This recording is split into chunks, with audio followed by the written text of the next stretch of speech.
Welcome to Fargo Effects. This is Jason. Today we've got a In Case You Missed It video. I think it's the first review I ever did. Of course, with all the craziness going on in the world these days, wouldn't hurt to have an EDC knife. And especially for one that's very small and very light, this is an exceptional quality knife at a very low price. Many features that I appreciated, and I have gotten quite a bit of use out of it. So it has held up well. Long story short, I would still recommend the knife, but have a look at the review and tell me what you think.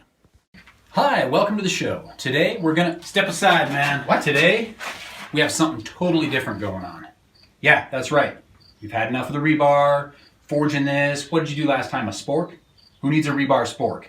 Today we're gonna do a knife review. See this guy right here? Get ready to be amazed, because the knife review that you're gonna see is unlike anything you've ever seen before. Here goes.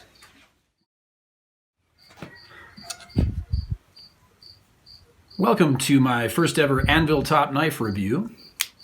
What I have here is the Vulcan brand Coronado.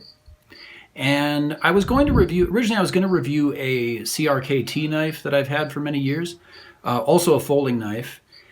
Probably similar size category to this, although it was a little bit heavier. But unfortunately, I misplaced that knife. So instead, I'm going to review my relatively new Vulcan. I don't know if that's pronounced Vulcan or Vulcan, but anyway, I'm going to review my relatively new Coronado from Vulcan. And I want to say a couple of things about it. One, I had never actually heard of this brand before my brother told me about it and got me this knife for Christmas. So thanks, shout out to Geography Czar. But it's actually a really amazing knife. And I studied it a little bit and found out that it is apparently designed by a sort of a specialty knife maker named Matt Diskin. And I will link to his, I don't know if it's his website, but it's a place where I found his knives for sale. So I will link there. He sells like real high-end, you know, $700, $800, $900 knives. I'm sure they're handmade and they're beautifully crafted. I can't speak to the quality other than what I saw on the internet, because I have never held one of his knives. But I think this was designed by him. It's a very, I would say, a very well-crafted knife. Now, I haven't owned it long enough to really put it through the paces. I've had it in the woods a little bit. I've really not abused it. You know, I've tried to take care of it. And I haven't, you know, I haven't used it for anything that would require like real rugged strength or durability. But I have every reason to believe, based on examining it, feeling it in my hand, feeling the way it snaps closed, snaps open, you know, testing that pivot in there and feeling the lockup. I have every reason to believe that this is a very well-made knife. And if you take care of it, it's going to last, I would guess it would last for many years of regular use. I won't say of, you know, rugged use.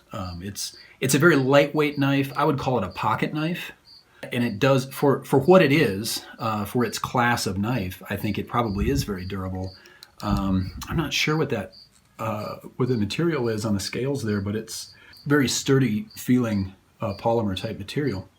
The thumb stud there, when I first picked this knife up and I tried to operate it, you know, I was trying to kind of make almost like a little C shape that you make with your thumb to open up some of them. And so I was kind of doing that, and I was always having trouble, like, you know, it kind of open halfway. What I realized one day, I don't know, I was just messing around with it, and I realized if I just push straight up on that thumb stud, it flicks right open. So here, it's actually a much simpler design to open than what I was thinking. And once I figured that out, I have no trouble opening it with one hand. And then anybody that's familiar with that sort of liner lock style will be able to close it easily with one hand, provided you're a little bit careful. You know, I mean, it's a very sharp blade right out of the box. So anyway, I've been impressed with the quality of the knife, the quality of the build of the knife, the overall functionality of the knife. I'm going to show one thing here. This get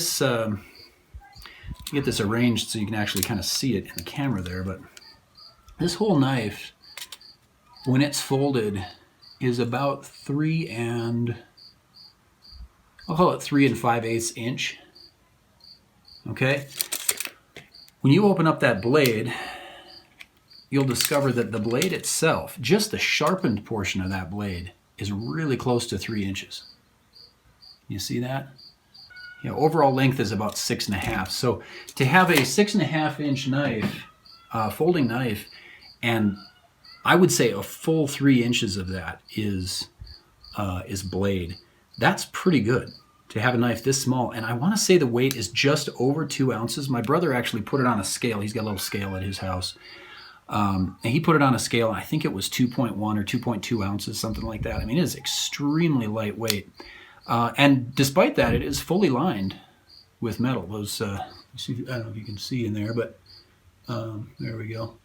It's metal lined all the way on both sides. And of course, the fact that it fits nicely. I don't have real large hands, but they're not real small either. And for me to be able to pick up a knife that weighs a little over 2 ounces and with one hand easily flick it open and do what I need to do with it and close it up again. And finally, let me just comment on the price, because that is what I find really, really attractive about this knife. For a knife that seems to have excellent build quality, that works well, that's ergonomically designed, I've seen these knives as cheap as $17.99 online. I mean, it's priced almost unbelievably cheaply for the level of quality of knife that you're getting. And so I would say if you see this one, and I've looked for them online, and a lot of times they'll say sold out. If you see this one and you're in the market for a pocket knife or a lightweight multi-purpose knife, folding knife, definitely give this one a try. The lockup is secure. There's virtually no play at all in the pivot area or in the lockup. I would say no play at all, and just razor sharp out of the box. For $20, $25, you can't possibly go wrong with this knife. So that's what I'll say about this. I may do a follow-up review in a couple of years after I've really put this thing through the paces. As long as you took any kind of reasonable care of it, I would expect to get years of use out of this knife. So I hope you enjoyed the review. If you have any comments, if you know anything about this knife or about this knife brand or about Diskin, the knife maker, Matt Diskin, I would love to hear about it in the comments.